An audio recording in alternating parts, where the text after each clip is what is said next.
আল্লাহ নবী সাহাবীদের বর্ণনা মুসলমান বাইহাকি শরীফের ভিতরে এসেছে। আল্লাহ নবী সাহাবীরা বর্ণনা করলেন হযরত আব্দুল্লাহ ইবনে উমর রাদিয়াল্লাহু তাআলা আনহুর বিবি আম্মা জান ওই মাছটিকে হাতে নিয়ে আনন্দে আটখানা হয়ে গেলেন। আল্লাহ পাকের দরবারে শুকরানা আদায় করতে লাগলেন। ও রব্বুল আলামিন, আল্লাহ আমার স্বামী আজ 2 মাস হয়ে গেল, আল্লাহ পাক তিনি ভালো করে খেতে পারে না, আল্লাহ তিনি মন ভরে কিছু খায় না। 2 মাস পরে একটু মাছ দিয়ে তিনি খাদ্য খাবে বলে ইরাদা করেছে। আল্লাহ পাক তুমি তো রহমানুর রহিম, আল্লাহ পাক তুমি নাম হলো রাজ্জাক, আল্লাহ তোমার রাজ্জাক নামের ওসিলায় আমার স্বামীর জন্য আজকের এই মাছের রিজিকটা মিলিয়ে দিয়েছো। বিবি তো আনন্দে আটখানা হয়েছে। জীবনের যত রকম অভিজ্ঞতা ছিল ও আমার মায়েরা বোনেরা, হযরত আব্দুল্লাহ ইবনে উমরের বিবি জীবনে যত রকম রান্নার অভিজ্ঞতা ছিল সব রান্নার অভিজ্ঞতা দিয়ে মমতার ভালোবাসা ঢেলে দিয়ে এই মাছটিকে নিজে হাতে রান্না করেছে। মনে মনে বলতে লেগেছে, আহারে কতদিন হয়ে গেল আমি আমার স্বামীটাকে পাশে বসিয়ে নিয়ে, কতদিন হয়ে গেল আমি আমার কলিজার টুকরা স্বামীটাকে পাশে নিয়ে একসঙ্গে এক লোকমা খাইয়ে দিতে পারিনি। আজকের আমার জীবনটা সার্থক হয়ে যাবে। 2 মাস পরে নিজে হাতেই মাছের রান্না তরকারি আমি আমার স্বামীটাকে পাশে বসিয়ে নিজে হাতে খাইয়ে দেব। জুড়ে বলেন সুবহানাল্লাহ। রান্না শেষ হয়েছে মুসলমান। আম্মাজান মাছগুলো নিয়ে, আম্মাজান ভাতের থালাটা নিয়ে মাছ নিয়ে আল্লাহ নবী সাহাবীর পাশেতে সুন্দর করে দস্তরখানা বিছিয়েছেন। দস্তরখানায় খানাগুলো সাজিয়ে দিয়েছেন। আম্মা জান নিজে পরিপাটি করে সেজে এসেছেন, স্বামীকে পাশে বসিয়েছেন। নিজে হাতে মাছ নিয়ে স্বামীর মুখে লোকমা তুলে দেবে। এই নওজওয়ানেরা, যুবকেরা, আমার আল্লাহ পাক যাকে ভালোবাসে আল্লাহ পাক নিজেই জানিয়েছেন, বান্দা ওয়া তুইজ্জু মান তাশা ওয়া তুযিল্লু মান তাশা বিয়াদিকা আমি আল্লাহ যাকে ভালোবাসি তাকে আমি ইজ্জতের মালা পরিয়ে দেই।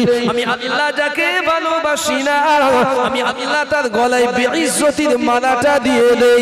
এই নওজওয়ানেরা, আমার আল্লাহ কতটা ভালোবাসতেন। হযরত আব্দুল্লাহ ইবনে উমর রাদিয়াল্লাহু তাআলা আনহু হুজুর আমার খেতে বসেছে, বিবি আমার লোকমাটা ভালো করে মাখাচ্ছে, মাছ থেকে সব একটু করে ছাড়িয়েছে। এমন সবাই ঘরের দরওয়াজায় একজন ভিক্ষুক এসে তাড়া দিল, টোকা দিল, ও আম্মা জান আপনার বাড়িতে কি কিছু আছে? আমি কয়েকদিন যাবত অভুক্ত অবস্থায় আছি। ও মা, সামান্য কিছু পেলে আমার ভিতরে আমার উদরের ক্ষুধাটা মিটে যেত। এবার শোনেন হাদিস শোনা কারে বলে আর মানা কাকে বলে। ভিক্ষুক যে এসে দরজায় নক করেছে, মা কিছু আছে মা? আজ 3 দিন 4 দিন হয়ে গেল অভুক্ত মা, যদি সামান্য হয় আমাকে একটু দেন, আমার ভিতরটা যেন ক্ষুধার যাতনায় আর সইতে পারছি না। ও মা একটু যদি দেন মা, আমার অতি আমি সন্তুষ্ট, অতি আমার উদর ভর্তি হয়ে যাবে। একবার জোরে বলেন সুবহানাল্লাহ। পরীক্ষা কার বলেন? কথা বলে আল্লাহর পরীক্ষা। আল্লাহ তো দিয়েছেন নাকি না কোনো মানুষ পাঠিয়েছে? আল্লাহ ভিক্ষুককে পাঠিয়েছে। হযরত আব্দুল্লাহ ইবনে উমর বিবির দিকে তাকাচ্ছে আর আম্মা জান স্বামীর দিকে তাকাচ্ছে। দুজনার চোখ দিয়ে শুধু টস টস করে পানি পড়ছে। আম্মা জান আরো বেশি পড়ছে, আম্মা জানে আরো বেশি পড়ছে। জাহিরে 2 মাস পরে স্বামী খায় না, 2 মাস পরে একটু খেতে চাইলো মাছ, অনেক কষ্টে দূর থেকে আনিয়েছি। যেই না নিজে হাতে রান্না করে পাশে বসে একটু করে ছাড়িয়ে গালে লোকমা তুলবো, ভিক্ষুক এসে ফকিরের শাস্তি চাইলো। স্বামীর দিকে যাচ্ছে, দেখি স্বামী কি ফয়সালা দেয়। আর স্বামী বিবির দিকে তাকিয়ে চোখ দিয়ে পানি পড়ছে। স্বামী যত 2 ফোঁটা যদি পানি পড়ে, আম্মা জান বিবি 4 ফোঁটা পানি নির্গত হয়ে জমিনে যায়। একটা সময় হযরত আব্দুল্লাহ ইবনে উমর ডাক দিলেন, দাঁড়ান, আপনি যাবেন না, একটু দাঁড়িয়ে যান। ডাক দিলেন ভিক্ষুককে, ভিক্ষুক দাঁড়িয়ে গেলেন। নিজে উঠে হাতে করে মাছটাকে তুলে নিয়ে সামনে গিয়ে বললেন, এই নেন, আজকের এই খাওয়ার জন্য আমার এই আয়োজন ছিল, তো আজকের এটাই আপনার জন্য আল্লাহ পাক কবুল করে নেন। একবার যদি বলেন সুবহানাল্লাহ। ভাই দিয়েছে তো দিয়েছে, খাওয়া শেষ করে ভিক্ষুক যেই চলে গিয়েছে, আম্মা জান বসে বসে কাঁদছেন ফুপিয়ে ফুপিয়ে, আর রাগ হইলাম। এই মায়েদের রাগ হয় না হয় না? জি, এখানকার মায়েরা সব ফেরেশতা, অসুবিধা নেই, এটা হুদ গেলে মান, এরা রাগ টাগ করে না। আমাদের দিকে মায়েরা খুব মাঝবুতি রাগ করে। জি, যদি এমন কিছু হয় না, সর্বনাশ, এর আগের কোনো তুলনা নেই। আপনি যদি লরি কিনে নেন তাও মানবে না, যে তাও মানবে না। আবার খুব সামান্য, মায়েরা তো খুব সামান্য জিনিসে মায়েরা কিন্তু মানিয়ে নেয়, ঠিক না? বলবো খুব সামান্য এমন মা আছে বুঝে নেয় যে আমার স্বামীর এই, তো এটাই মানিয়ে নেন। অনেক মা আছে কোটি দিলেও মানে না, অনেক মা এক দিলেও মেনে যায়। একবার জোরে বলেন সুবহানাল্লাহ, একবার দরুদ শরীফ আল্লাহুম্মা সাল্লি আলা।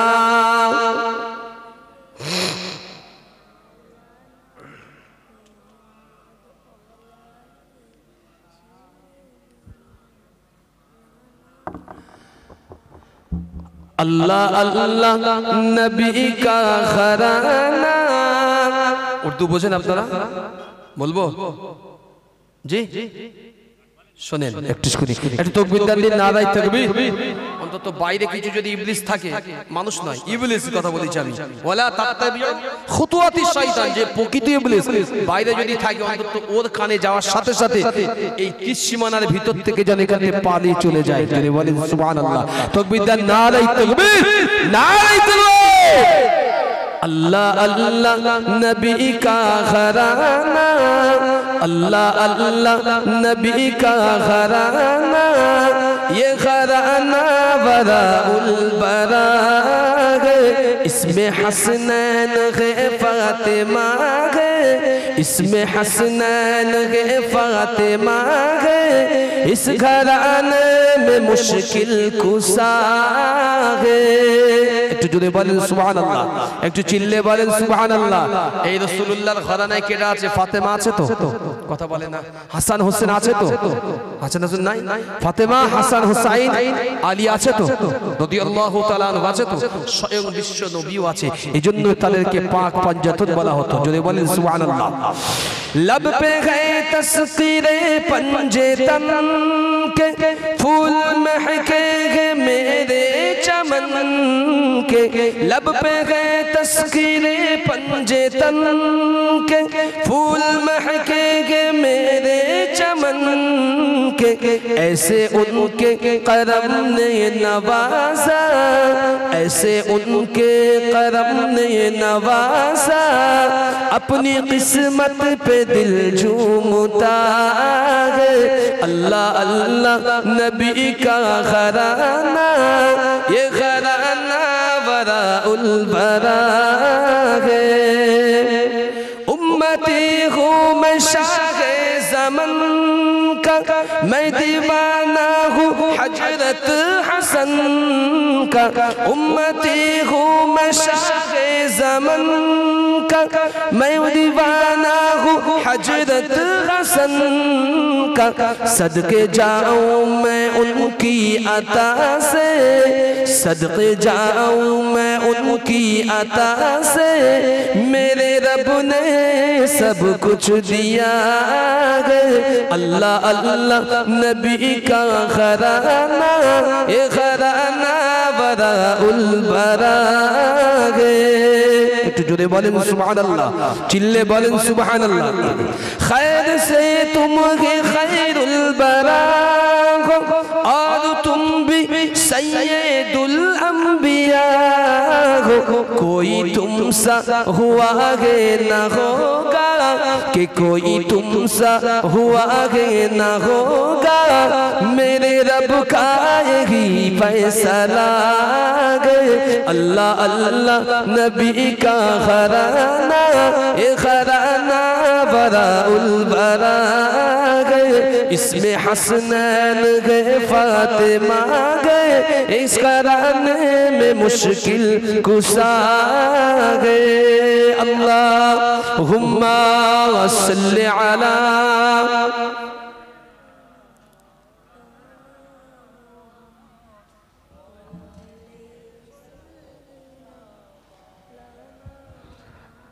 আমার মুরব্বিরা যে কথা বলছিলাম, মাছ দিলেন কাকে? একটু বলেন। ভিখারিকে। আচ্ছা, আমরা যারা আছি রাগ করবেন না, আমাদের দানের হাতে কম নেই, কম আছে নাকি? আমরা ইনশাআল্লাহ কম করি বলে মাহফিল, মসজিদ, মাদ্রাসা বড় বড় জিনিস চলে, ঠিক না? আমি কেন বলি যে হাদিস মান্যকারী আর অমান্যকারী পার্থক্য দেখে। হাদিস মান্যকারী আর অমান্যকারী, যিনি মানেন ইনি মেনে নেন সব সিচুয়েশনে যে এটা আমার নবীর হাদিস। বিবি স্বামীকে বলছে স্বামী, মধুমাখা কণ্ঠে বলছে স্বামী, ফকির তো বিদায় নিয়েছে, ভিক্ষুক মনটা খুশি হয়ে গেল, ভিক্ষুকের উদারটাও ভর্তি হলো। 2 মাস কষ্ট যাবত বিছানায় পড়ে আছেন, একটা মাছ অনেক কষ্ট করে আপনার জন্য আজকে এনেছি, 3-4টে মাধ্যম দিয়ে, আর মাছটা আপনি খেলেন না, দিয়ে দিলেন। তখন হযরতে আব্দুল্লাহ ইবনে উমর বিবিকে বললেন, বিবি তুমি জানো না আমার নবী কি বলেছে, আমার মরুদ দুলাল কি বলেছে? বিবি আমার নবী বলেছে, যদি তুমি যে জিনিসটা নিজের জন্য পছন্দ করো, অপরের জন্য ওই জিনিসটা যদি পছন্দ না হয়, তুমি তখনও পর্যন্ত ঈমানদার হতে পারো না। জোরে বলেন সুবহানাল্লাহ, এই চিল্লে বলেন সুবহানাল্লাহ। তুমি নিজের জন্য আমি যে জিনিসটা পছন্দ করেছি, আর একজনের জন্য যদি ওই জিনিসটা একই পছন্দ না হয়, তাহলে আমি ততদিন পর্যন্ত ঈমানদার হতে পারবো না। মানে আমার ওই ভাইটাকে আমি মহব্বত করি না, ঠিক না? রাসূল হাদিস তাই বলছে। যখন বিবিকে বললেন, বিবি চুপ করে আছেন, বিবি চুপ করে আছেন, কিচ্ছু বলছেন না। আব্দুল্লাহ ইবনে উমর আবার বললেন, ও বিবি আমি আমার নবীর হাদিস মেনেছি, তোমার কষ্ট হচ্ছে বিবি? আম্মাজান তখন বললেন, স্বামী আমার জিন্দেগিতে কোনো কষ্ট হয়নি, আজকের সবচেয়ে বেশি কষ্ট হয়েছিল। তবে স্বামী আপনি যখন আমার নবীর হাদিসটা মানলেন, আমার সামনে নবীর হাদিসের কথা মানলেন, বিশ্বাস করেন আমার কলিজা এত খুশি হয়েছে, এত খুশি হয়েছে, আমার নবীর হাদিসের কথা শুনে আমার রাগ গুসা জ্বলে একদম সাথে সাথে পানিতে পরিণত হয়েছে। আর আমি খুশি হয়েছি, আমি যতদিন বেঁচে থাকবো আপনার মতো করে দান করব। জোরে বলেন সুবহানাল্লাহ। আল্লাহ নবীর সাহাবীদের বর্ণনা, মুসলমান হযরতে আব্দুল্লাহ ইবনে উমর রাদিয়াল্লাহু তাআলা আনহু জীবনে এত পরিমাণ দান করতেন, মুসলমান এত পরিমাণ দান করেছেন। এই আল্লাহ পাকের বান্দারা শুনে রেখে দাও, আল্লাহ পাক কোরআনুল কারীমের ভিতরে 82 জায়গায় আমার আল্লাহ সালাতের কথা বলেছে, ওই 82 জায়গায় আমার আল্লাহ নামাজের পরে পরে যাকাতের কথা বলেছে, আমার আল্লাহ দানের কথা বলেছে। এই নওজনেরা, যুবকেরা, আজকে মুসলমান যদি নামাজ আদায় করি কিন্তু দানের জানিয়া যদি বন্ধ করে দেই, আমরা দানটা যদি বন্ধ করে দেই, মনে রাখুন আমার নামাজ যদি কবুল হয়, তবে এই দান না করার জন্য আমার ইবাদতগুলো আল্লাহর দরবারে কবুল হতে পারে না। আল্লাহ নবী তিরমিজির হাদিস শরীফের ভিতরে বলেছেন, ও আমার সাহাবীরা, যখন কোনো বান্দা মহান মুসিবতে পড়ে, যখন কোনো বান্দা মহা মুসিবতে পড়ে, বান্দার উপরে আল্লাহ পাকের গজব আসে, আল্লাহ পাকের বালাটা আসে, বান্দার বালা যদি পাগার পরিমাণ হয়, তাদুল বালা, বান্দা দুহাত ভরে আল্লাহ রাস্তায় সাদাকা করতে দেরি, পাহাড় পরিমাণ বালা আসতে ওই সাদাকার ওসিলায় পাগার পরিমাণ বালাটা আমার আল্লাহ ধ্বংস করে দিতে দেরি করেন না। জোরে বলেন সুবহানাল্লাহ। একটা ছোট্ট আমল, কি বললাম? ছোট্ট আমল। এই ছোট ছোট আমলগুলো শিখে রাখেন। এখন কি মাস বলেন? শাবান। খুব বেশি দিন আর বাকি নেই, তাই না? রমজানের বেশি দিন বাকি নেই। তোমার মাত্র আমার সম্ভবত ধারণা 27 দিন পাবেন, 28 দিনের মধ্যে তারাবি। অনেক মাস পেয়েছেন আজ পর্যন্ত কম বেশি, এটা হচ্ছে 10 নম্বর মাস, এই 9 নম্বর মাস আরবিতে। তো এই আগে 8টা মাস আমরা অতিক্রম করেছি এক বছরের ভিতরে। অনেক ইবাদত করেছি, কেউ বা করেনি, কেউ বা ছোট ছোট বলে তুচ্ছ বলেও ছেড়ে দিয়েছি, ঠিক না? বল তুচ্ছ বলে ছেড়ে দিয়েছি। আপনাকে সহিহ বুখারী একটা রিওয়ায়াত বলি, হযরত আবু হুরায়রা রাদিয়াল্লাহু তাআলা আনহু রিওয়ায়াত। আল্লাহ রাসূলকে প্রশ্ন করা হলো, ইয়া রাসূলুল্লাহ, ইয়া হাবিবাল্লাহ, অনেক মানুষ ইবাদত ছোট্ট বলে, কোন জ্ঞানের জিনিস, ভালো জিনিস ছোট্ট বলে তুচ্ছ করে মানুষ ছেড়ে দেয়। হুজুর, এই ছোট জিনিস যদি আমি পালন করি বা কেউ যদি পালন করে, তো আল্লাহ তার মর্যাদা মর্তবা কি দিতে পারে? তো আল্লাহ রাসূল 3-4টে উদাহরণ রেখেছিল কিতাবের বর্ণনা, খুলে দেখবেন। আমি আপনাকে দুটো জিনিস বলে দিচ্ছি, দুটো শুনে নেন। নাম্বার ওয়ান, অনেক মানুষ আছে রাস্তা দিয়ে হাঁটাহাঁটি করি না সকাল হলে মার্কেটে যাই, আপনাদের ব্রিজ দিয়ে মেন রোডে ওঠেন না, গ্রামের রাস্তা দিয়ে ওঠেন। এখন জানেন সকাল হয়েছে, আপনার গ্রামের রাস্তায় কেউ এক ডজন কলার খোলা ফেলে রেখে দিয়ে গেছে। কি বললাম? এক ডজন কলার খোলা ফেলে রেখে দিয়ে গেছে। এই কলার খোলাতে যদি আপনার পা ওঠে বা সাইকেলের চাকা ওঠে, উড়ে চলে যাবে কি আরজি করে না এমনি আপনার নিচে দিয়ে যাবে? ক্ষতি হবে না ভালো থাকবে? ক্ষতি হবে। আপনার জায়গা অপর হলেও তো ক্ষতি হবে। তো এই ক্ষতি হওয়া আর না হওয়ার আগে আপনি রাস্তা দিয়ে যাচ্ছেন, আপনার ঈমানি প্রথম দায়িত্ব হচ্ছে ওই রাস্তা থেকে অপরের জন্য হলেও ওই কষ্টদায়ক বস্তু জিনিসটাকে তুলে ফেলে দেওয়া, যাতে মানুষের কোনো কষ্ট না দিতে পারে। রাসূল বললে এর চাইতে বড় সাদকায়ে জারিয়া হতে পারে না।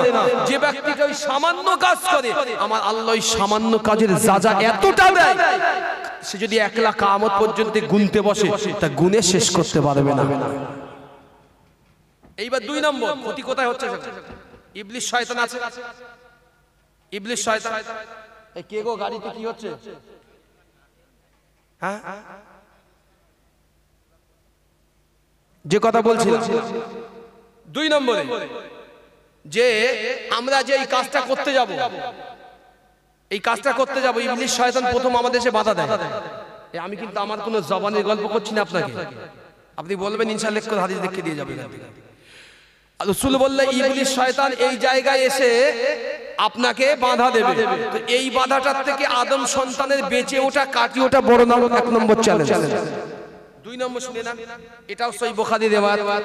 কোন একজন ব্যক্তি তিনি ইন্তেকাল করেছেন, তিনি একজন ভালো বুজুর্গ ব্যক্তি ইন্তেকাল করেছেন। তো কেউ একজন তাকে স্বপ্ন দেখেছে, দেখে তাকে জিজ্ঞাসা করা, হুজুর আপনার সঙ্গে আমার আল্লাহ কি আচরণ করেছে? তো ব্যক্তিরা বললেন, শোনো, আমার জিন্দেগির নামাজ, আমার রোজা, আমার হজ, যাকাত, দান, সাদাকা যতটা না কাজ এসেছে, তার চাইতে সামান্য একটি কাজ করেছি, বেশি কাজ হয়েছে। তাহলে কি কাজ করেছেন? তো 1 তারিখে আমি কিতাব লিখছিলাম। কি লিখছিলাম? কিতাব লিখছিলাম। এই কিতাব যখন লিখছিলাম, একটা মাছি শুনলাম, মাছি এসে উড়ে এসে আমার কিতাব লেখার যে নিপ থাকে, কলমের নিপ, ওই নিপের কালির উপরে বসেছে। তো আমি অনেকক্ষণ ধরে চিন্তা করলাম, মাছিটা যখন বসেছে, তো মাছিটাকে কিছুটা খাওয়ার সময় দেই, সে খাদ্যের জন্যই বসেছে। তো আমি দেখলাম যে আমার কলমের নিপের মাথায় মাছি বসে চুক করে চুষছে, মানে ওর খাদ্য থেকে যে রস আছে উৎপন্ন, সেই মিষ্টি রসটা থেকে গ্রহণ করছে। তো আমি ততক্ষণ পর্যন্ত কলম চালাইনি, নাড়াইনি, যতক্ষণ না ওই মাছি স্বেচ্ছায় খেয়ে উড়ে গিয়েছে। তো আমার আল্লাহ সামান্য একটুখানি আমাল এত পছন্দ করেছেন, আমার মরণের পরে যে জায়গায় আমি গিয়েছি, আল্লাহ এই আমলের বদৌলতে আমার জীবনের সমস্ত গুনাহ মাফ করে আল্লাহ আমার থাকার জায়গাটা জান্নাতের টুকরা বানিয়ে দিয়েছে। তাহলে আমলটা করা যায় না? রাস্তা দিয়ে কোনো কষ্টদায়ক জিনিস সরানো যায় না? 3 নম্বর শুনলেন, রাসূল বলেছেন, এটাও আবু হুরায়রার বর্ণনা, কোন একজন ব্যক্তির তো রাস্তায় গাছ ছিল, এই গাছের একটা ডাল বেঁকা, নিত্য যাত্রীদের যেতে কষ্ট দিত, খুব কষ্ট দিত। তো সেই ব্যক্তিটা ওই ডালটাকে কর্তন করেছেন, করে দেওয়ার ফলে অন্যান্য যাত্রীদের যাওয়ার কোনো কষ্ট হয় না। আল্লাহ রাসূল বললেন, ওই মানুষটার জীবনের যত গুনাহ ছিল আল্লাহ দুনিয়া থেকে সমস্তটাই মাফ করে দিয়েছেন। যদি বলে এই যে কেন বলছি বলেন, সামনে আসছে রমজান, ছোট্ট জিনিসটাকে, এই বিন্দুটাকে নিয়ে এক জায়গায় সিন্ধু বানাও। হ্যাঁ জানি, কেউ আমরা গুনাহ ঊর্ধ্বে কেউ নই, কেউ নিশ্চিতভাবে মাসুম কেউ নই যে গুনাহ লিখে নি। আমাদের প্রত্যেকে আমরা গুনাহগার, ইচ্ছা আছে আমাদের সকলের ইচ্ছা হয় যে হ্যাঁ আল্লাহর কাছে চাই, তাই বলে এই নয় যে আমি একাকী বাদ দিয়ে সবাইকে নিয়ে আল্লাহর কাছে চাইবো। সামনে আসছে লাইলাতুল নিসফি মিন শাবানের একটা পুণ্যতম রজনী। আমরা বুঝে নিয়েছি শাবান মানে হই আর রই, একটু যাওয়া, এখানে যাওয়া, ওখানে যাওয়া, এটা আমরা বুঝে নিয়েছি, রাগ করবেন না। ইবাদত, আমল, হাদিস, কোরআন, ইজমা, কিয়াস ঘেটে এমন কিছু আমল ইবাদত পাওয়া যায় না যে সম্মিলিত ভাবে গিয়ে এক জায়গায় বিরাট কিছু করা যায়। কথা বুঝতে পারছেন? হয়তো আমরা কবর জিয়ারত করি, ওটা আলাদা জিনিস, তারপরেও গোটা রাতটা আপনার জন্য দেওয়া হয়েছে, আপনার স্পেশাল। কার জন্য? আপনার জন্য। আল্লাহর কোরআন বলেছে, যারা জিকির করে, নারী হোক পুরুষ হোক, আমার আল্লাহ এই জিকিরের জন্য তাদের জীবনের গুনাহ মাফ করে দিয়ে থাকে। তাহলে এগুলো তো কেউ কাটতে পারবেন? কেউ কেটে দিতে পারবেন? কেউ কাটতে পারবো না। দুনিয়াতে এমনি এমনি আমরা হইনি, বরং আমাদের জন্য যে মিসালগুলো রেখে গিয়েছে দুনিয়ার জমিনে, এই মিসালগুলোর থেকে আস্তে আস্তে আল্লাহ আমাদেরকে দুনিয়ার এই জায়গায় উন্নীতকরণ করেছে। মসজিদ আমাদের আগেও ছিল, হয়তো কমজোরি ছিল, এখন ভালো হয়েছে, ভালো হয়েছে। কেউ এখন ফতোয়া দেয় না যে মসজিদ আপনার 3 তলা আছে কেন 4 তলা করতে হচ্ছে। মসজিদ তো পাকা ছিল, কেন টাইলস বসানো হচ্ছে? কে বলেছে আপনাকে? আল্লাহ কি বলেছে টাইলস বসা? কথা বুঝতে রাগ করবেন না, বোঝানোর জন্য বলছি। আল্লাহ কি বলেছে এই মিনাল দেন? বলেননি। আল্লাহ এটা বলেছে বান্দা তুই নামাজ আদায় কর। আল্লাহ এটা বলেছে বান্দা তুই সাওম আদায় কর, রোজা রাখ। আল্লাহ এটা বলেছে বান্দা তুই মিথ্যা বলিস না। আল্লাহ এটা বলেছে তুই ঘুষ খাস না, তুই সুদের সঙ্গে জড়াবি না, তুই শরাব পান করবি না, মানুষকে কষ্ট দিবি না, বাপ মায়ের সঙ্গে বেয়াদবি আচরণ করবি না। এটা আল্লাহ বলেছে। গরিবকে যাকাত গুলো পৌঁছে দিয়ে আসবি। আমার কথা বুঝাচ্ছে? আল্লাহ এগুলো বলেছে, আমি কিন্তু উল্টো করে নিয়েছি। আমি উল্টো করে নিয়েছি, কি আমার মতো করে বানিয়ে নিয়েছি হাদিসের কেরামতি। কি আল্লাহ বলেছে নামাজ আদায় করতে, আল্লাহ বলেছে বড় জামা পরতে, আল্লাহ বলেছে এই করতে, ওই নানান দিক সুন্দর করে। না, আল্লাহ আপনাকে এমন নির্দেশ দেয়নি। আল্লাহ শুধু এতটুকু নির্দেশ দিয়েছে, বান্দা আমি খুশি হই কিসে জানিস? কিসে বলেন আল্লাহ খুশি হয়? আল্লাহর নামে তো প্রশংসা করি, করি না? করি না? আল্লাহর নামে তাসবিহ পড়ি, পড়ি না? নামাজের পরে তাসবিহ পড়ি, আল্লাহর নামে পড়ি না? আল্লাহ বলেছে আমি কিসে খুশি হই জান বান্দা? তো আল্লাহ রাব্বুল আলামিনের কাছে প্রশ্ন করা হলো হাদিসে কুদসি, হাদিসে কুদসি রাব্বুল আলামিন আপনি খুশি হন কিসে? আপনি যখন প্রবল গুসাইত হন, রাগান্বিত হন, খুশি হন কিসে? তো আল্লাহ বললেন আমার গুসাকে ঠান্ডা করে দেয়, সেটা হচ্ছে আমার রহমত। যদি বলে এই চিল্লে বলে আমার রাগটাকে পানিতে, মানে রাগটাকে একদম ধ্বংস করে দেয় আমার রহমত, মানে আমার বড়ত্ব। ইয়া জাল জালালি ওয়াল ইকরাম বিইজ্জাতিক ওয়া জালালিক, আমার বড়ত্ব, আমার মহত্ব, এটাকেই সে আমার রহমতটাকে নামিয়ে দেয় আর আমার গুসাটাকে ধ্বংস করে দেয়।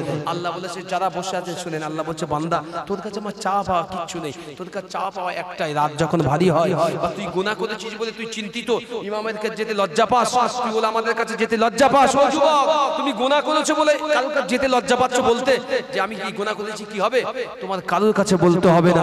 তুমি তোমার রবের জন্য রাতের অন্ধকারে পাটিটা ফেলে নামাজের জন্য ওযু বানিয়ে একবার দাঁড়িয়ে যাও, গিয়ে রবের কাছে একবার সিজদা দাও, একবার দিয়ে কেঁদে দুটো চোখের পানি এক ফোঁটা জমা রাখো, বলো আল্লাহ আমি তোমার অমুক বান্দা, আল্লাহ আমি গুনাহ করেছি, কারোর কাছে বলতে পারি না, আল্লাহ আমি জিনা করেছি, আমি যুবক বয়সে জিনা করেছি, কারোর কাছে বলতে পারি না, আল্লাহ লজ্জায় কারোর কাছে বলিনি, আল্লাহ আমি মানুষের ফাঁকি দিয়েছি, কারোর কাছে বলতে পারি না, আল্লাহ আল্লাহ তুমি তো আল্লাহ, তুমি ছাড়া কেউ নেই এই জগতে, আমার কেউ নেই আল্লাহ।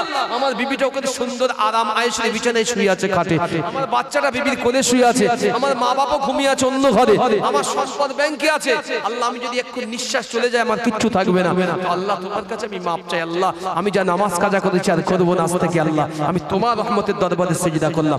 আল্লাহ বলে বান্দা ওয়াসজুদু ওয়ারকাউ মা'আর রাকিঈন, তুই আমার রহমতের কদমে সিজদা দিয়েই দেখ, আর এক ফোঁটা চোখের পানি জমা রাখ, তোর চোখের পানি নাকের ডগা পর্যন্ত আসতে দেরি তো আমি আল্লাহ maaf করতে দেরি করি না। এই চিল্লে বলেন, সকলে মিলে বলেন নারে তাকবীর। আমরা তো চাই না, শুধু বলি হুজুর ওয়াজ করেন, কি নামাজ রাখ করবেন না, আপনাদের কাছে কোনো ফরমাইশ আসেনি, অধিকাংশ যা ফরমাইশ আছে, ফরমাইশ বোঝেন হুজুর অমুক কাজ করেন, হুজুর তমুক কাজ করেন, মাঝে মধ্যে দুঃখ করে বলেও ফেলি যাই রে আমরা কেন ভাড়ার টাট্টুপানা হয়ে গেলাম, আমরা এই এলইডি মনিটরে ভাড়ার মতো আমাদেরকে লিখে দেওয়া হয়, সে আলাদা জিনিস সাবজেক্ট, কিন্তু এই নয় এটা করেন ওটা করেন, সব রকম জিন্দেগিতে জীবিকার জন্য বাঁচার জন্য সবটাই আমাদের জীবনে আমলিয়াতে নিয়ে আসা উচিত। এখনকার আপনাকে যদি মনে হয় আপনার বর্তমান জমানায় ফিতনা, আপনার যদি মনে হয় এই ফিতনা থেকে আমি বাঁচতে পারছি না, আমি কাকে অনুসরণ করব, অনুকরণ করব, আপনার জন্য বললাম যারা মরে কবরে গিয়েছে বুজুর্গনের দিন, তাদের অনুসরণ করেন, আপনি কোনোদিন পথভ্রষ্ট হবেন না। আমার অনুসরণ আপনাকে করতে হবে না, কোন পীর সাহেব ঝগড়া বাঁধাচ্ছে অনুসরণ করতে হবে না, দলাদলি করছে আলেম আলেমের অনুসরণ করতে হবে না, ইমামিয়ম দলাদলি অনুসরণ করতে হবে না। কাকে করবেন? যারা আপনার আগের পীর মুর্শিদ ছিল মানতেন, যারা কবরবাসী তাদেরকে মান্য করেন, এটা আপনার জন্য যথেষ্ট, অন্য কিছু আপনার জন্য দরকার নেই এখনকার জমানায়। ফিতনা আল্লাহ আমাদের, তিনি আমাদের পছন্দ করে মোহাব্বত করে এত মানুষের ভিতর থেকে আমাদের ভিতর মতন মানুষকে এই জায়গায় বসিয়েছেন, তো যদি কোনো শুকরিয়া প্রশংসার দাবি রাখে তো কে রাখতে পারে? সকলে বলে আল্লাহ। তো মাহফিলের শুরুতেই, ওয়াজের শুরুতেই সেই মহান প্রভু স্রষ্টা আল্লাহ রাব্বুল আলামিনের ইজ্জতের দরবারে সকলে এক বাক্যে উচ্চ আওয়াজে একবার কালেমাতুশ শুকর আদায় করি, বলি আলহামদুলিল্লাহ। পরে পরে জানাই অগণিত দরুদ ও সালাম প্রিয় নবী কাঈদুল মুরসালিন, ইমামুল হুদা, ইমামুল মুত্তাকিন বিশ্বনবী মুহাম্মদুর রাসূলুল্লাহ, সকলেই প্রাণ খুলে বলেন সাল্লাল্লাহু আলাইহি ওয়াসাল্লামের উপরে বর্ষিত। আমার মুরব্বিয়ান বাবাজিরা, ওয়াজ নসিহত আমার পূর্বের আলেম করেছেন, আমি গুনাহগার, খাকসার, ইলম কালাম কিছু নাই, তবে আল্লাহ নিয়ে এসেছে, কমিটির সাহেবান তারা দাওয়াত করেছে, এসেছি। আগে এসেই বলেছি, আগেও বলেছি, আবারও বলছি, একটি মাইয়েতকে রেখে তবে আমি আজকের এই ওয়াজ করতে এসেছি। একটি মাইয়েতকে রেখে ওয়াজ করতে এসেছি। সম্ভবত হয় দাফন কার্য শুরু হচ্ছে, মানে জানাজা, বা 2-10 মিনিটের ভিতরে হয়তো শুরু হয়ে যাবে। তো এই যে মানুষের মউত চলে যাওয়া, এ জাতি এত সুন্দর প্যান্ডেল করেছে, গ্রাফিক্স দিয়েছে, লাইট করেছে, রাস্তা সাজিয়েছে, হাজার হাজার লাখ টাকা খরচ করেছে, এই মাহফিলকে কেন্দ্র করে বাড়িতে আত্মীয় পরিজনের ঢল নেমেছে, ঠিক না ভুল বলছি? 3 নম্বর, এই মাহফিলের জন্য আত্মীয় এসেছে বলে কুইন্টাল কুইন্টাল গোশত বাড়িতে ঢুকে গিয়েছে। তো এত কিছু করেছে শুধুমাত্র এই মাহফিলের জন্য। কিসের জন্য? এই মাহফিলের জন্য। অথচ আপনি খাতায় কলমে হিসাব করে দেখেন যে মাহফিলে মানুষগুলো আত্মীয়রা এসেছেন এই মাহফিলের জন্য, সেই একজন আত্মীয় খুঁজে দেখান যে মাহফিলে 1-2 বাদে আর কেউ নেই। ঘুরছে কোথায়? রাস্তায়, বাজারে, হাটে আর ঘাটে। এদের চিন্তা ফিতনা ফিকিরের ভিতরে এটা নেই যে এটা আমার আল্লাহর মজলিস। কার মজলিস গো? তিরমিজির হাদিস, আল্লাহর নবী সাহাবীরা বর্ণনা করলেন, মাজালিসুল কুরআন মাজালিসুল্লাহ। আল্লাহ বললেন যে মাহফিলগুলো আমি আল্লাহ আমার আলোচনা হয়, সে মাহফিল হচ্ছে আমি আল্লাহ আমারই মাহফিল। একবার জোরে বলে। আবারও বললেন মাজালিসুল কুরআন, যে মাহফিলে আমার কোরআনের আলোচনা হয়, সে মাহফিলেও আমি আল্লাহ আমারই মাহফিল। আবার একবার জোরে বলে। তাহলে এখানে বসলে নিশ্চিতভাবে এটা চিন্তা ভাবনা করেন, ক্ষতি নেই। সংক্ষিপ্ত সময়, অনেক মিডিয়া বন্ধুরা আছেন এখানে, আমি ওয়াজ করার শুরুতে বলেও দিচ্ছি, আপনার কম হন আর বেশি হোক, আমি যতটা বলবো ক্লাস ওয়াইজ বলবো। ক্লাস বোঝেন? ছাত্রদের যেমন ক্লাস করা হয়, আমি ক্লাস ওয়াইজ বলবো। কিছু কিছু জিনিস বুঝে নেবেন। সকলেই বসেন, ধীর স্থির ভাবে কয়েকটা কথা বলি, ওয়াজ শুরু করে দিই। শোনেন, আমাদের ভিতরে আমরা এখানে হাদিস এবং কোরআন শুনতে এসেছি। কি শুনতে এসেছি? হাদিস এবং কোরআন। তাহলে আমাদের শোনা উচিত প্রথম হাদিস এবং কোরআন, ঠিক না বলছি? এখন প্রশ্ন হচ্ছে, হাদিস আর কোরআন কি আমরা সত্যি বুঝি? জি, আমরা হাদিস আর কোরআন কিচ্ছু বুঝি না। শুনতে ভালো লাগে শুনি, কোরআন শুনতে ভালো লাগে শুনি, কিন্তু বিশ্বাস করেন কোরআনের ওয়ার্ড মিনিং মানে আজও আমরা জানি না। যদি বলেন আপনারা বলছেন এই ঘোষের মাঠের মানুষরা আপনারা শিক্ষিত, আপনারা অতীব শিক্ষিত মানুষ, আমি গুনাহগার।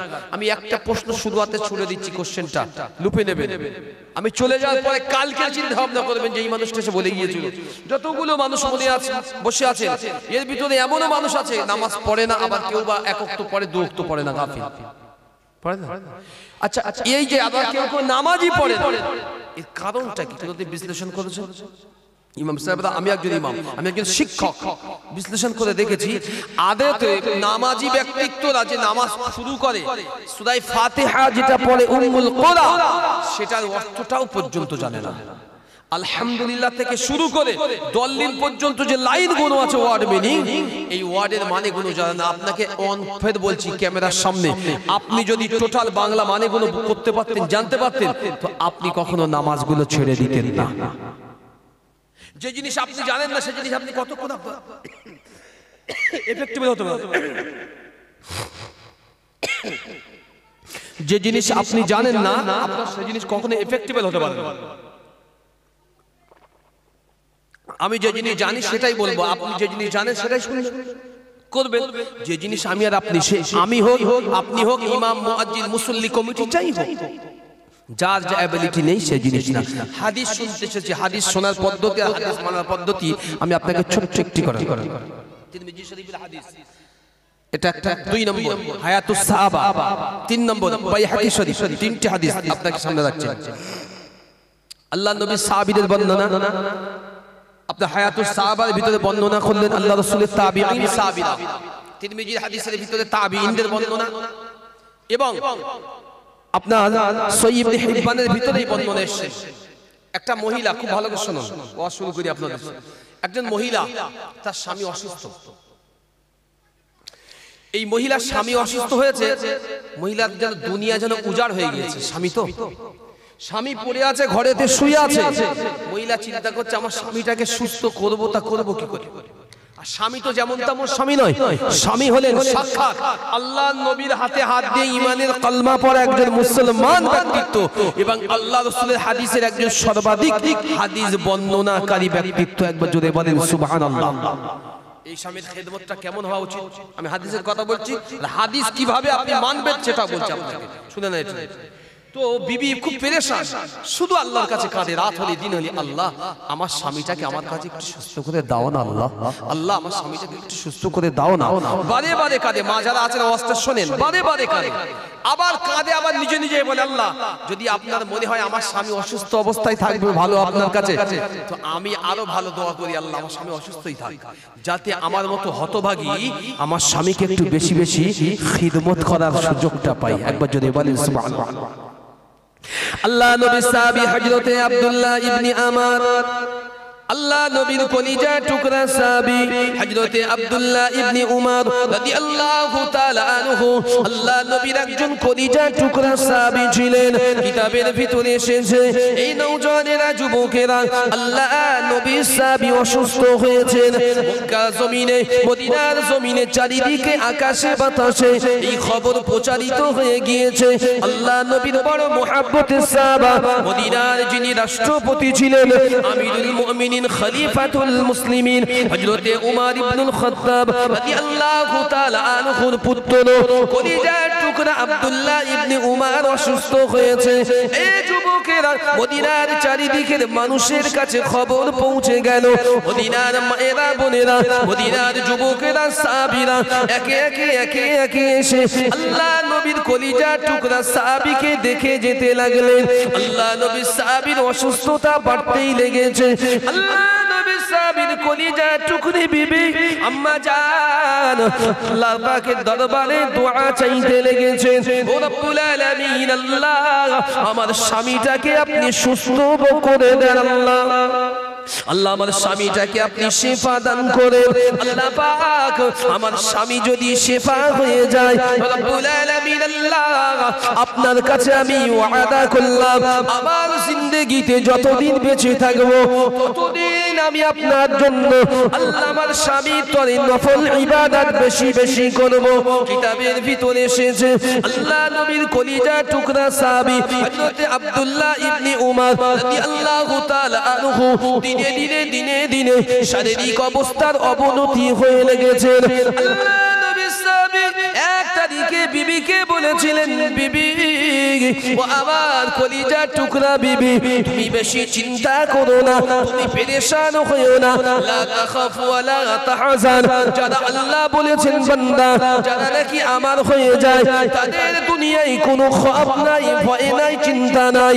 ও আমার বিবি তুমি চিন্তা করো না, আমি হতে পারি গুনাহগার, আমি হতে পারি খাকসার, কিন্তু আমি আমার নূর নবী, আমি আমার দয়ার নবী, আমি আমার আখিরি নবীর হাতে হাত দিয়ে ঈমানের কলমা পড়ে মুসলমান হয়েছি। শুধু তাই নয়, আমি আমার নবীর কাছ থেকে একাধিক হাদিস আমি সংগ্রহ করেছি, যে হাদিসগুলো আমার পরবর্তীতে গোটা বিশ্বের জগতে মুসলমানদের কাছে আমি আব্দুল্লাহ ইবনে উমর আমার পক্ষ থেকে আল্লাহ পাকের কাছে হাদিয়া হয়ে যাবে। জোরে বলেন সুবহানাল্লাহ। বিবি কাদের, স্বামী বলে চিন্তা করো না, তুমি অত চিন্তার তোমার কারণ নেই। যে আল্লাহ আমি এক সময় যা ছিলাম, যে আল্লাহ আমাকে নূর নবীর হাতে হাত দিয়ে ঈমানের কলমা পড়িয়েছে, যে আল্লাহ যে নবীকে পাঠিয়ে আমার মতো গুনাহগারকে ঈমানের স্পর্শতায় নিয়ে এসেছে, এবং সেই নবীর জবান থেকে নূরের মুখ থেকে একাধিক হাদিস আল্লাহ আমাকে শুনিয়েছেন, রিওয়ায়াত করিয়েছেন। সেই হাদিসগুলো আমার পরে আমি চলে যাওয়ার পরে বিশ্বের মুসলিম উম্মার জন্য এটা হাদিয়া তোহফা হিসাবে সাদকায়ে জারিয়া হবে। বিবি তুমি চিন্তা করো না। বিবি তো বিবি হয়, বিবি বিবি হয়, টেনশন তো থাকবেই। বিবি শুধু কাঁদে ঘুমরে ঘুমরে, আল্লাহ আল্লাহ আমার স্বামীর কষ্ট। আর কষ্ট যত দিন যায় হযরত আব্দুল্লাহ ইবনে উমারের যাতনা যেন তত বাড়ে। যাতনা রাগ করবেন না, মৃত্যু অনেক মানুষ দেখেছেন চোখে। আমি হয়তো বয়সে আপনাদের থেকে অনেক সন্তান সমতুল্য, অনেক মৃত্যু, অন্তত সত্তর মৃত্যু আমি আমার জীবনে লাইফে চোখে জ্বালিয়ে দেখেছি। আর 150 লাশকে নিজে হাতে কবরে কবর দিয়েছি। তো এই অনুভূতিটা আমি একটু ভালো বুঝি, এই বিষয়টা আমি দেখেছি। তো গত বললাম আজকে একটা লাশ, কালকে একটা দাফন করেছি। তো এগুলো যেন ট্র্যাডিশন আমাদের জীবনে।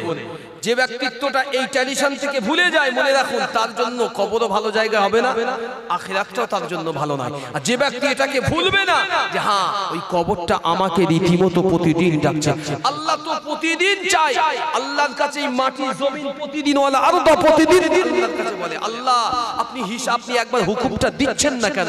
ওই বান্দা এত বড় স্পর্ধা, আল্লাহ দুনিয়াতে তোমাকে মান্য করে না, তোমার মুস্তাফাকে মানে না, তোমার কোরআনকে বুড়ো আঙুল দেখায়, তোমার সুন্নাতকে ফলো করে না, আল্লাহ শরীয়তের বিরোধী কাজ করে। একবার হুকুম দাও আল্লাহ, একবার ওর পাত থেকে জমিনকে ফাঁক করে দিয়ে আমার ভিতরে ঢুকিয়ে নেই, কি শাস্তি দেওয়ার দরকার আল্লাহ আমি দিয়ে দিচ্ছি। আল্লাহ বলে সবর কর, ধৈর্য ধর। না, আল্লাহ কি বলে না, আমার বান্দা যে কোনো মুহূর্তে আমি আল্লাহ আমার কাছে তওবা করে ফিরে আসতে পারে। একবার জোরে বলবেন না? শিখিয়েছেন কে? কথা বলেন, শিখিয়েছেন কে? আল্লাহ শিখিয়েছেন, আর আল্লাহ নবী শিখিয়েছেন। আপনারা যদি প্রশ্ন করি সকাল হলে কোন দিক থেকে সূর্য ওঠে? কথা বলেন, পূর্ব দিক থেকে উদয় হয়, পূর্ব দিক থেকে শেষ হয় পশ্চিমে। যখন সূর্য ওঠে, আমি আপনাকে কথা বলছি অন ক্যামেরায় এবং এই লাউড স্পিকারে, বাইরে যারা আছে শুনছি, আপনারাও শুনছেন, এই ছবিতে যারা দেখছে তারাও শুনছেন।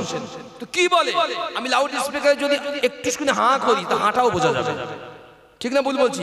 বলেন দিন, সূর্য সকালে ওঠে, সূর্য কি বলতে বলতে ওঠে? সূর্য তো লাউড স্পিকার দেই আছে নাকি? কেউ মাইক ধরেছে? একটু ভাববেন। ওয়াজ বলতে রাগ করবেন না, ওয়াজ শুধু এটা নয় যে আমি আপনাকে বলে না, ওয়াজ সেটা যেটা আপনাকে ভাবায়, ওয়াল হিকমা বুদ্ধি আপনাকে ভরে দেওয়া হয়, বুদ্ধিকে ভাবানোর সময় হয়। ওই জন্য বলা হয় জিকিরের সঙ্গে ফিকির করো, মানে ভাবনাটা ভাবো কেন এটা হচ্ছে, এটা আমার হাত, এটা আমার বাম হাত, দুটো হাত আল্লাহ আমাকে দিয়েছে, আপনাকে দিয়েছে। আচ্ছা বলেন দিন, দুটো হাত আল্লাহ দিলেন তো, দুটোই আমার অংশের ভিতরে শরীরের, কিন্তু আল্লাহ একটাকে উত্তম করেছেন, ঠিক না? ভুল বলছি? একটাকে একটা স্পেশাল কাজের জন্য ব্যবহার হয়, আর একটাকে আল্লাহ অন্য কাজের জন্য ব্যবহার করে, ঠিক না? ভুল? ইচ্ছা করলেই তো আমরা ইচ্ছা করলে এই হাতগুলো উল্টো কাজ করাতে পারিনি, পারি কিনা? পারি, কিন্তু কষ্ট হবে আমাদের। কি হবে? কষ্ট হবে, ঘৃণা লাগবে, উল্টো কাজ করিয়ে দেখবেন কষ্ট হবে, ঘৃণা লাগবে। আল্লাহ তো বড় নিয়ামত, আল্লাহ হাতগুলো উপযুক্ত সময় উপযুক্ত জায়গায় দিয়েছে। সূর্যটা যখন প্রতিদিন পূর্ব আকাশে উদয় হয়, বুঝলে মাঠের মানুষ শোনো, সূর্যটা লাউড স্পিকার নাই চিল্লাতে চিল্লাতে বলতে ওঠে আনা ইয়াউমুল জাদিদ ইয়া আইয়ুহাল ইনসান। ও দুনিয়ার মানুষ শোনো, আনা ইয়াউমুল জাদিদ, আমি আজকে তোমার জন্য নতুন দিন, আমি আজকে তোমার জন্য নতুন দিন। ওয়া আমালিকা শাহীদ, তোমার টোটাল আজকের যা তুমি কর্মজীবনে যা করবে, সারা দিনের কর্মজীবনটা আমি আজকের আমলনামাটা লিখে রাখবো। তারপরে সূর্য কেঁদে কেঁদে বলে উম্মতে মুহাম্মাদি, একবার তুমি তোমার রবের দিকে ফিরে আয়, আমি তোমার জীবনে আজ নতুন দিন, কাল হয়তো উঠবো না, তুমি থাকবে না আমি থাকবো, আমি কিয়ামত পর্যন্ত থাকবো, তুমি থাকবে না কালকে। আজকে তুমি আমাকে দেখেছো, কালকে হয়তো তার আগে তোমার চোখ বুজে যাবে, তোমার শ্বাস প্রশ্বাস বন্ধ হয়ে যাবে, ওয়াসালুনাকা আনির রূহ, তোমার রূহটা আল্লাহর কাছে পৌঁছে যাবে, তোমার বডিটা দুনিয়ায় পড়ে থাকবে, কোন একটা বাগানে 3.5 হাত খুঁড়ে সেখানে পুঁতে দেওয়া হবে। আমি সূর্য আবার কাল এই পূর্ব দিক থেকে উদয় হব, আবার পশ্চিমে অস্ত যাব, তোমার দেখা সৌভাগ্য হবে না। সুযোগ দিচ্ছে এখন, আল্লাহ রাস্তায় ফিরে এসো। কে বলে? সূর্য শিক্ষা দিয়েছে, কিন্তু শিক্ষাগুলো কে বলেছে? আমার নবী বলেছেন এগুলো। ও আমার উম্মত জানো সূর্য কি বলে, চন্দ্র কি বলে, সূর্য কোথায় অস্ত যায়? দুনিয়ায় তো পড়েছি বিজ্ঞানে সূর্য ঘুরছে, দুনিয়া ঘুরছে। কেউ বলছে না সূর্য ঘুরছে, নানান ধরনের নানান তথ্য আমাদের কাছে আসে। সব তত্ত্বের এক তত্ত্ব হচ্ছে এটাই, সূর্য যেখান থেকে উঠুক আল্লাহ পাকের আরশ আজিমের নিচেই গিয়ে ও সিজদা দিয়ে আবার পুনরায় ঘোরানো শুরু করে। জোরে বলেন, এই চিল্লে বলেন সুবহানাল্লাহ। এটা সূর্যের ডিউটি আমার আল্লাহ দিয়েছে, আমরা সেই ডিউটি থেকে পালন হই না। হাদিস যদি মানেন, হাদিস যদি শোনেন, মানার চেষ্টা করবেন, মানবেন, জীবন বদলে যাবে। শুনলেন বক্তা বলে চলে গেল, আপনি মানলেন না, জীবন জিন্দেগিতে আপনার বদলাবে না। আল্লাহ নবী সাহাবী হযরতে আব্দুল্লাহ ইবনে উমার রাদিয়াল্লাহু তাআলা আনহু হুজুর আমার দীর্ঘদিন অসুস্থতায় অবস্থায় পড়ে আছেন। আল্লাহ নবী সাহাবীর রোগ যাতনা যেন বেড়েই চলেছে, আল্লাহ নবী সাহাবীর রোগ যাতনা বেড়ে চলেছে। এই নওজওয়ানেরা, যুবকেরা, আল্লাহ নবী সাহাবীর আহলিয়া আমাদের আম্মা জান বারে বারে পেরেশান হয়ে যায়, আল্লাহর কাছে কাঁদে আর দোয়া করে, আল্লাহ পাক আমার স্বামীটাকে আপনি সুস্থতা দান করুন, আল্লাহ পাক আমার স্বামীটাকে শিফা দান করুন, কারণ আমার স্বামী কয়েক মাস হয়ে গেল ভালো করে দুগাল ভরে খেতেও পারে না। ও রব্বুল আলামিন, আল্লাহ আমি এক হতভাগী নারী দোয়া চাই, আল্লাহ পাক আমার স্বামীকে যদি এই অবস্থায় রেখে আল্লাহ আপনি খুশি হন, আল্লাহ যদি রাজি হন, তবে আমি একজন নাফরমান বান্দি হিসাবে আমার স্বামীর পুরে টাকাটাকে আমিও খুশি ও রাজি হয়ে যাব। আর আমার স্বামী যতদিন পড়ে থাকবে আমি তার বিবি, তার দুহাত ভরে এই জীবনে খিদমত করে যাব। জোরে বলেন সুবহানাল্লাহ। আল্লাহ নবী সাহাবীর বিবি আল্লাহ পাকের নবী সাহাবীকে প্রতিদিন জিজ্ঞাসা করে, স্বামীনি ও আমার কলিজার টুকরা স্বামীনি, আপনি কি খাবেন বলেন, আপনার মনের ইন্তেজারিটা কি, আপনার মনের খোয়াইশটা কি? হযরতে আব্দুল্লাহ ইবনে আমার প্রতিদিন বলে, ও বিবি কলিজার টুকরি, আমার কিছু খাওয়ার প্রয়োজন হবে না, যে আল্লাহ এতটা হাদিস আমার ভিতরে দিয়েছে, এই জ্ঞান যদি আমি উমার প্রতিদিন চুষে চুষে চুষে চুষে এর স্বাদ অন্বেষণ করি, তবে আমাকে যদি কিয়ামত পর্যন্ত হায়াত দেওয়া হয়, ও আমার কলিজার টুকরি বিবি, আমি ওই জ্ঞানটাকে চুষে আল্লাহর নবীর হাদিসটাকে চুষে কোনোদিন শেষ করতে পারবো না। জোরে বলেন সুবহানাল্লাহ। কয়েকদিন যাবত পরে একটা তারিখে 2 মাসের অধিক হয়ে গেল, কেউ বলেছে কিছুদিন অধিক হয়ে গেল, আল্লাহ নবীর কলিজার টুকরা সাহাবী হযরতে আব্দুল্লাহ ইবনে আমার রাদিয়াল্লাহু তাআলা আনহু হুজুর আমার কোনো খাদ্য দানা পানি ভক্ষণ করে না, শুধু কিছু সময় খুরমা নিয়ে খেয়ে পানি খেয়ে নিজের জীবনটা ধারণ করে চলেছে। শরীরটা আস্তে আস্তে শুকোতে টানকা আগের মতো হয়েছে, শরীরগুলো হাড়গুলো কাঠের নাই দেখা যায়। এক তারিখে বিবি সাহেবাকে ডেকে বললেন, ও আমার কলিজার টুকরি বিবি, তোমার তো বড় ফিকর হয়, তুমি তো আমাকে নিয়ে চিন্তিত, তুমি আমাকে নিয়ে বড় পেরেশান। ও আমার বিবি, আমার আজকের খাওয়ার বড় ইচ্ছা হয়েছে। ও আমার কলিজার টুকরি বিবি, আমি আব্দুল্লাহ ইবনে উমার, আমার মনের বড় চাহাত হয়েছে যে আমি একটা মাছ দিয়ে আমি কিছুটা খাদ্য খেতে চাই। কি দিয়ে বললাম? মাছ দিয়ে। কেউ বলেছে 2 মাস, কেউ বলেছে 1 মাস খায় না, খেতে পারে না, অসুস্থতায় খেতে পারে না। বিবি খুব কাঁদে প্রতিদিন। তো 1 তারিখে বললেন যে আমি একটু মাছ দিয়ে খেতে চাই, ভাত খেতে চাই, ওই জাতীয় যা খেতে চাই, মাছ দিয়ে। যে মাছ দিয়ে কথা বলেছে, বিবির মাথায় যেন আকাশ ভেঙে পড়েছে, আসমান ভেঙে পড়েছে। কারণ আপনারা প্রত্যেকেই জানেন, যারা হজ করেছেন আরো জানেন, আরব অঞ্চল মদিনাতুল মুনাওয়ারা হচ্ছে মরুভূমি অঞ্চল। কি অঞ্চল? মরুভূমি। ওখানে হাজার হাজার হেক্টর মাইল, লক্ষ মাইল শুধুমাত্র বালুর জমি, বালিপূর্ণ, আর মাঝে মাঝে খাজুর গাছ। একমাত্র তায়েব ব্যতীত শুধুমাত্র বালু আর খাজুর গাছ, আর তায়েবে চাষ হয়। তো চিন্তায় পেরেশান হয়ে গেছে, কি সর্বনাশ, স্বামী তো আজ 2 মাস খায় না, আর আজকে আবদার করলো মাছ খাবে বলে।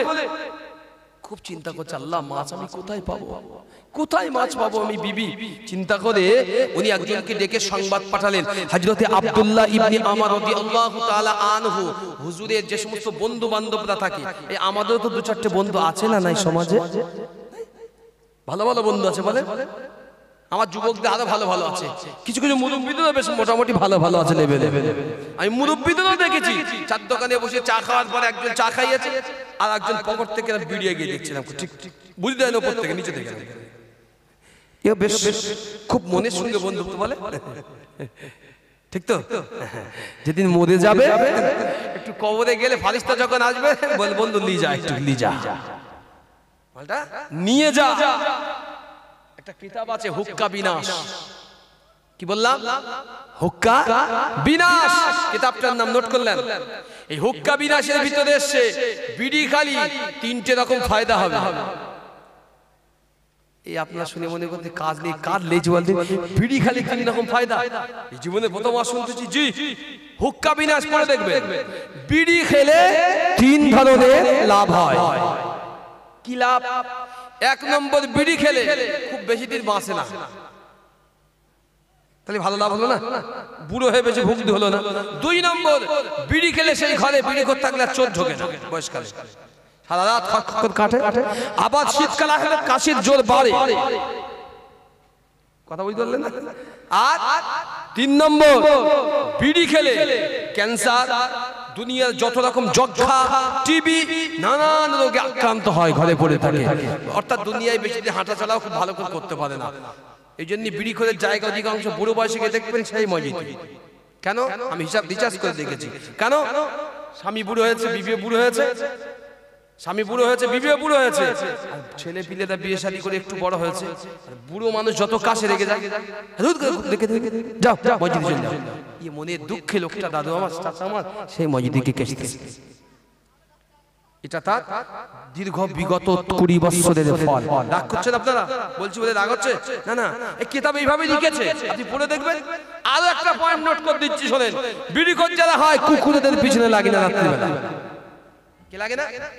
কুকুরদের পিছনে খুব একটা বিড়িখোরদের লাগে না, দেখবেন। শীতকালে মানুষ যাচ্ছে, আমরা যাই, কুকুর তারা মাঝে মধ্যে একটু টাকাটাই করে, ওরা দিয়ে গালে দিয়ে হাতে করলে চলে যাচ্ছে, কুকুরদের তারে বলে আসে। আল্লাহ হেফাজত করুক, এমন করবেন না।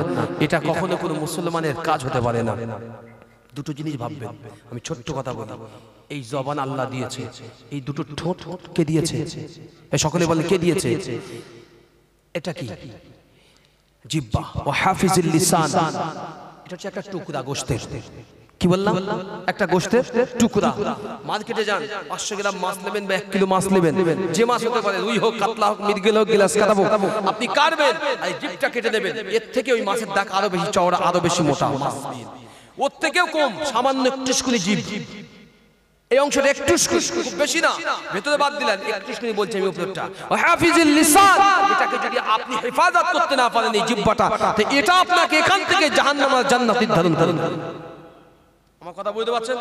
সব যারা অন ক্যামেরা আছেন শুনে নেন আপনারা, ফের বলছি আমি, যদি কখনো ওলামা পান জিজ্ঞাসা করলে, এই যারা আমরা বেঁচে আছি এখনো, প্রতিদিন নারী হোক আর পুরুষ হোক, আমরা প্রত্যেকদিন একটা টাইম আছে, আমরা ঘুম থেকে উঠি, ফজরের নামাজি ব্যক্তিত্বরা ফজরের সময় উঠি না?